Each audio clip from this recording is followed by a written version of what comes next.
যাদবপুর কাণ্ড নিয়ে তদন্ত কমিটি গঠন আচার্যের, যাদবপুর কাণ্ড নিয়ে রাজ্যপালকে রিপোর্ট উপাচার্যের। কাল উপাচার্যকে বৈঠকে ডাকলেন রাজ্যপাল। টেলিফোনে রয়েছেন আমাদের প্রতিনিধি রুমা পাল। রুমা, এই বৈঠকের বিষয় ঠিক কি জানতে পারছো? দেখো, জানি রাখি রাজভবন সূত্রে খবর যে এই যাদবপুর ঘটনা ঘটার পরেই কিন্তু রিপোর্ট তলব করেছিলেন আচার্য এবং গভর্নর, এবং তার সঙ্গে বলে রাখি সেই রিপোর্ট কিন্তু এসে পৌঁছেছে রাজভবনে। সেই রিপোর্ট আসার পরেই কিন্তু খবর কালকে একটা এমার্জেন্সি মিটিং কল করা হয়েছে, যেটা হচ্ছে অবশ্যই উপাচার্যকে ডাকা হয়েছে মিটিং এ। এবং অন্যদিকে জানি রাখি যে এই যাদবপুর কাণ্ডের কিন্তু একটা গঠন করেছেন আচার্য।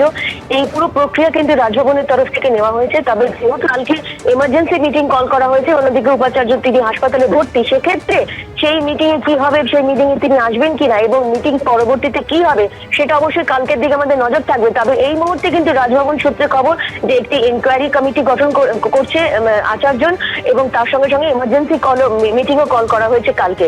এবং রিপোর্ট তলব যেহেতু করেছিলেন, রিপোর্টে কি এসেছে এই মুহূর্তে যদিও রাজভবনের তরফ থেকে খোলাসা করে বলা হয়নি, তবে এটা ঠিক যে রিপোর্ট কিন্তু এসে পৌঁছেছে রাজভবনে।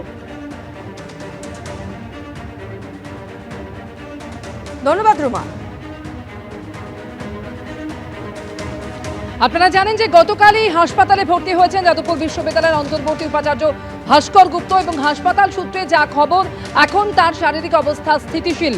গতকাল উচ্চ রক্তচাপ জনিত সমস্যা নিয়ে তাকে ভর্তি করা হয়েছিল এবং তারপর তার এমআরআই করা হয়েছে। অন্তর্বর্তী উপাচার্য ভাস্কর গুপ্তর এমআরআই রিপোর্ট স্বাভাবিক বলেই খবর হাসপাতাল সূত্রে। চিকিৎসক অরিন্দম বিশ্বাস এবং নিউরোলজিস্ট অনিমেষ করের তত্ত্বাবধানে তার চিকিৎসা চলছে এবং কয়েকদিন তাকে পর্যবেক্ষণে রাখার সিদ্ধান্ত নিয়েছেন চিকিৎসকেরা। এখনো বিপি একটু হাইয়ের দিকে, গিডিনেস আছে, মানে বসা থেকে উঠতে গেলে মাথা ঘুরে যাচ্ছে, হ্যাঁ, একটু হেঁটে টয়লেট যেতে গেলে মাথা ঘুরে যাচ্ছে, ঠিক আছে।